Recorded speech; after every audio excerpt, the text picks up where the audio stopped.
has pleaded guilty to criminal fraud in relation to the fatal 737 MAX crashes in Indonesia. Where was the oversight to make sure the most critical pieces were there? Lion Air flight JC610 went missing from radar. Jakarta, Indonesia, October 29th, 2018. It's just past 6 in the morning. The sun is barely up. At Soekarno-Hatta International Airport, 189 people are boarding Lion Air Flight 610. Most of them aren't thinking about anything heavy. They're thinking about getting home, seeing their families, what they're going to eat when they land, the normal things people think about when they trust that the machine carrying them was built by people who gave a damn. The plane pushes back from the gate at 6:20 a.m., a brand new Boeing 737 MAX 8, barely 4 months old, one of the most advanced commercial aircraft Boeing had ever built. At least, that's what they told everyone. Takeoff is normal. The pilots climb to altitude, the Indonesian coastline shrinks beneath them, and for about a minute, everything is fine. Then something happens. The plane's nose starts pitching down. The pilots pull back on the controls.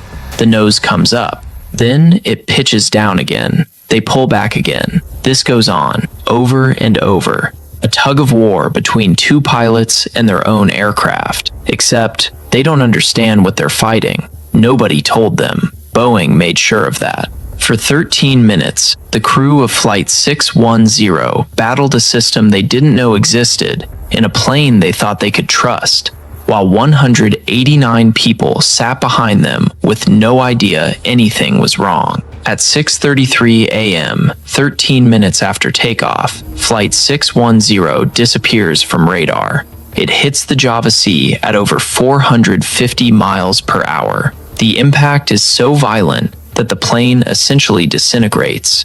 There are no survivors. Rescue teams would spend days pulling wreckage and human remains from the water. 189 people left that airport expecting to land. None of them did. Now here's what makes this story different from every other aviation tragedy you've ever heard. This wasn't a freak accident. It wasn't bad weather or pilot error or some unpredictable mechanical failure. What brought down Flight 610 was a decision, a deliberate, calculated, corporate decision made by men in suits sitting in boardrooms thousands of miles away. Men who knew the risks, weighed them against the cost, and decided the math worked in their favor. And the most disturbing part, 5 months later, they let it happen again. This is the story of Boeing, of what they were, what they became, and what it cost. 346 people boarded a 737 MAX and never came home. And the people responsible? Most of them still have their freedom. Let's talk about how we got here. To understand what Boeing became, you have to understand what Boeing was. Because this isn't a story about a bad company. It's a story about a great company that slowly, quietly chose to become a bad one. Boeing was founded in 1916 by a timber merchant named William Boeing in Seattle, Washington. And for most of its history, it stood for one thing above everything else: engineering excellence. The kind of company where the people who built the planes also ran the company, where the culture was obsessive about getting it right, because they understood that when your product fails, people die. During World War II, Boeing built the B-17 Flying Fortress, the plane that helped win the war, thousands of them, rolling out of Seattle, carrying American airmen over Europe. It became a symbol of American industrial power. Then, in 1969, Boeing did something that genuinely changed the world. They built the 747, the jumbo jet, a plane so impossibly large that people thought it would never fly.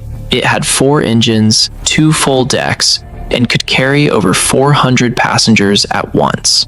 Before the 747, flying was something only the wealthy did. After it, air travel became something ordinary people could afford. Boeing didn't just build a plane, they democratized the sky. For decades, Boeing was untouchable, the gold standard. When airlines wanted the best, they bought Boeing. When governments wanted prestige, they flew Boeing. Engineers dreamed of working there the way kids dream of playing in the NFL. It was that kind of company. But somewhere along the way, something shifted. It didn't happen overnight. It never does. It happened slowly, in boardrooms and shareholder meetings, in quarterly earnings calls and stock buyback announcements. It happened the way corruption always happens, gradually, then all at once. And it started with a merger that most people have never heard of. In 1997, Boeing acquired McDonnell Douglas, a rival aerospace company that was struggling to survive. On paper, it looked like a Boeing victory. They were the bigger company. They had the better reputation. They absorbed McDonnell Douglas like a giant swallowing a smaller fish. But that's not actually what happened. McDonnell Douglas was gone as a company, but its executives, its culture, its philosophy quietly moved into Boeing's headquarters and started redecorating. And these were not airplane people. These were money people, Wall Street people. People who looked at a commercial aircraft and saw not an engineering achievement, but a financial instrument. People who believed the purpose of a company was not to build the best product, but to maximize returns for shareholders. One man embodied this shift more than anyone, Harry Stonecipher, a McDonnell Douglas executive who became Boeing's CEO. He said something in 2004 that should have been a warning to everyone. When people say, "I changed the culture of Boeing," that was the intent. He was proud of it. The engineers who had spent their careers at Boeing watched this happen in real time. Decision-making moved away from the factory floor and into the finance department. Cost-cutting became the new religion. Anyone who raised concerns about safety or quality found themselves increasingly ignored or pushed out.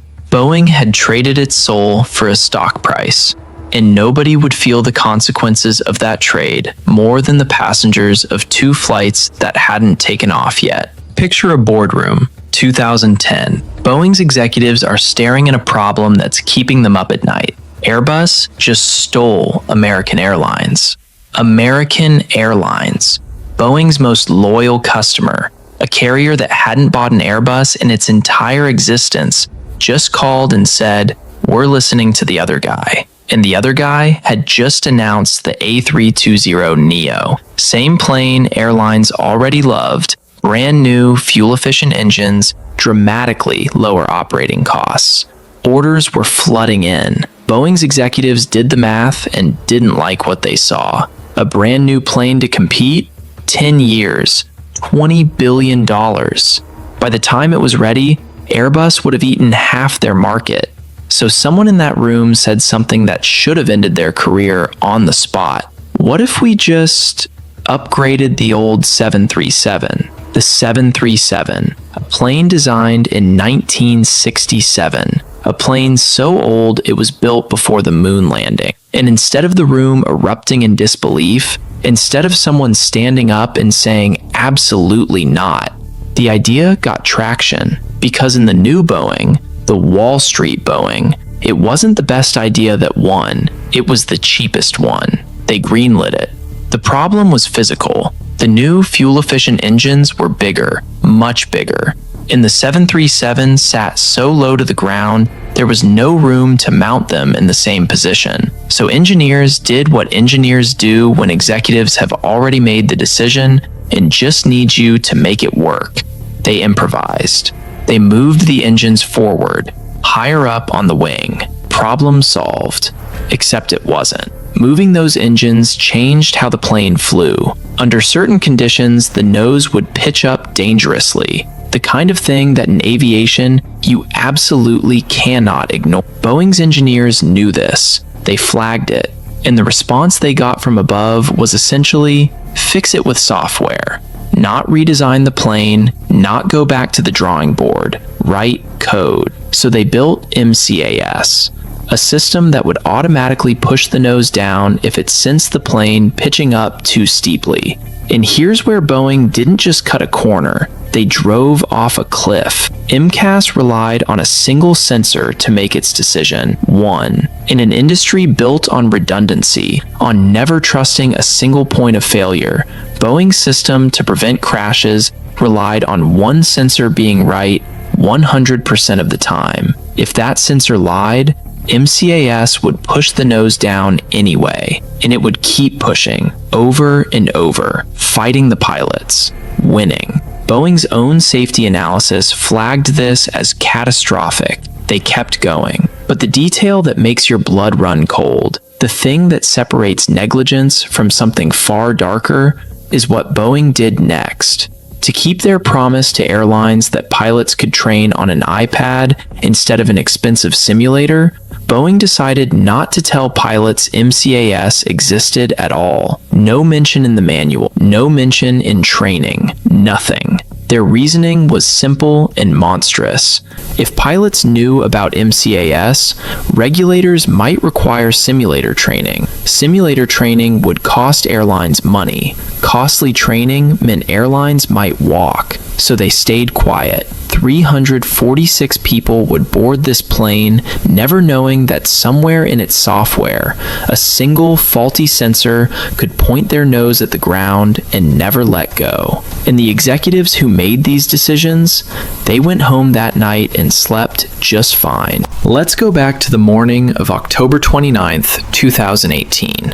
At Soekarno-Hatta Airport, 28-year-old co-pilot Harvinho is running pre-flight checks on Lion Air Flight 610. Beside him is Captain Bhavye Suneja, 31 years old, Indian-born, a father, a man who by every account was a careful, professional pilot who took his job seriously. Neither of them knows what's waiting for them in the software of their own plane. What they do know, and this detail will haunt you, is that the plane had a problem the night before. The previous crew had reported the aircraft behaving erratically, the nose pitching down unexpectedly. They'd managed to handle it using a procedure that shouldn't have been necessary on a routine flight. The plane was flagged. Maintenance looked at it and cleared it to fly. 189 people board. Families, workers, a group of government employees from Indonesia's finance ministry heading home from a work trip. Ordinary people on an ordinary Tuesday morning flight. Takeoff is normal. The wheels leave the ground at 6:20 a.m. Less than a minute into the flight, the angle of attack sensor on the left side of the plane sends a reading, a false one. It tells MCAS the nose is pitching up dangerously. It isn't. The plane is flying perfectly. MCAS doesn't know that. MCAS believes the sensor. The nose pitches down. Suneja pulls back. It comes up. 5 seconds later, MCAS activates again. Down, pull back, up again. A relentless, automated tug of war. The pilots are doing everything right, but they're fighting blind. They don't know the name MCAS. They don't know a software system is overriding them. All they know is their brand new Boeing jet is trying to point itself at the ocean, and they cannot understand why. Air traffic control can hear the urgency creeping into their voices. They request to turn back to Jakarta. For 13 minutes they fight. 13 minutes is a long time when you know what's coming. Long enough to imagine what those two men were feeling in that cockpit. The confusion turning to fear. The fear turning to something beyond fear. Two professionals doing everything in their power to save 189 lives, while a piece of software they'd never been told about quietly, methodically won the argument. At 6:33 a.m., Flight 610 hits the Java Sea. The plane doesn't crash. It ceases to exist. Investigators would later find the flight data recorder buried 30 meters underwater, personal belongings floating on the surface, a child's backpack, a shoe, 189 people gone in 13 minutes. Now watch what Boeing does next, because this is where the story stops being a tragedy and becomes a crime. They blame the pilots. Inadequate crew response. That's the phrase that starts circulating. Boeing points at Lion Air's maintenance records. They point at the crew. They point at anything and anyone except the system they built and decided to hide. They do quietly send a bulletin to airlines explaining, for the first time, that MCAS exists, but they frame it as routine guidance, not an urgent safety warning, not an admission of a fatal flaw they deliberately concealed. And critically, they do not ground the 737 MAX. The plane keeps flying every single day, packed with passengers who have no idea that the aircraft they're sitting in just killed 189 people, and Boeing's response was to send a memo. Somewhere in Ethiopia, a 29-year-old captain named Yared Getachew is preparing for his next assignment. He doesn't know it yet, but he's about to become the last person to ever try to save a 737 MAX. March 10th, 2019, 4 months and 10 days after 189 people disappeared into the Java Sea, Ethiopian Airlines Flight 302, 157 people, 35 different nationalities, a United Nations employee, students, aid workers, people flying to Nairobi for a conference on locust control, people literally trying to feed the world. At the controls, Captain Yared Getachew, 29 years old, one of Ethiopian Airlines' most promising young pilots.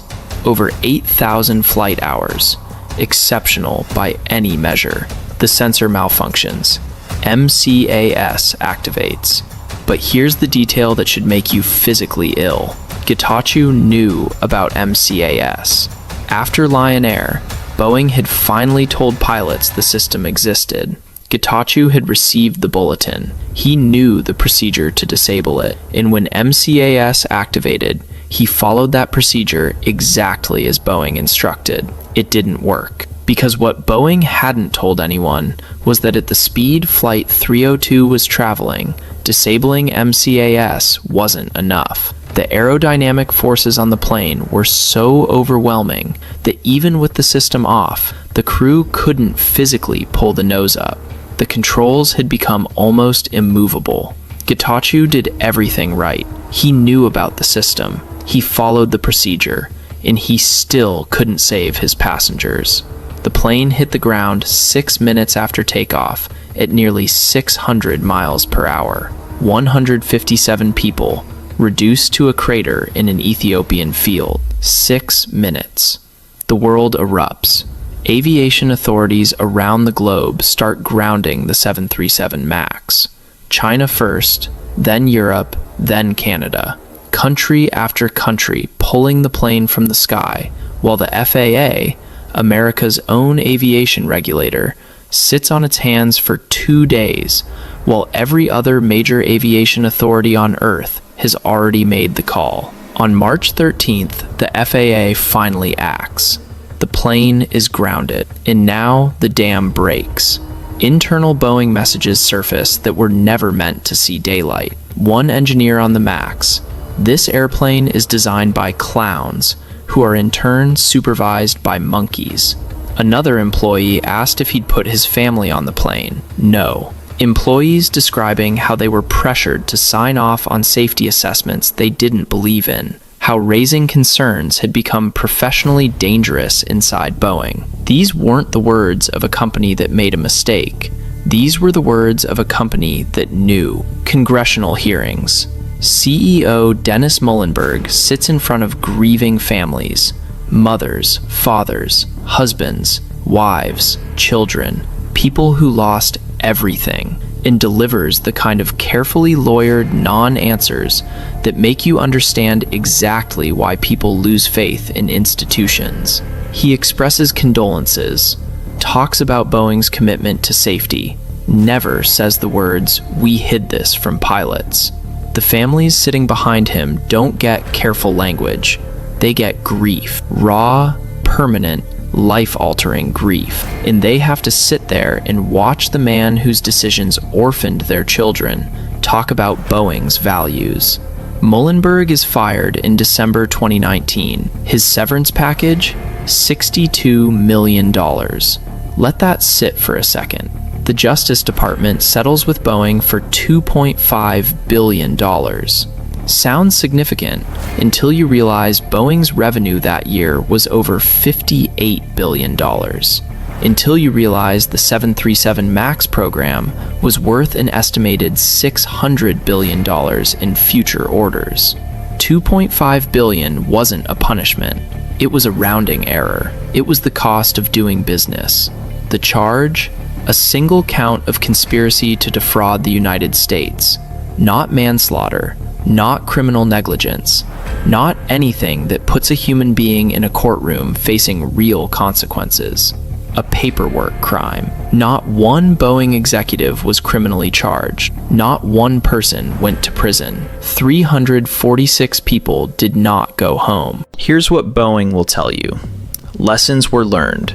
The 737 MAX returned to service in November 2020 with fixes implemented.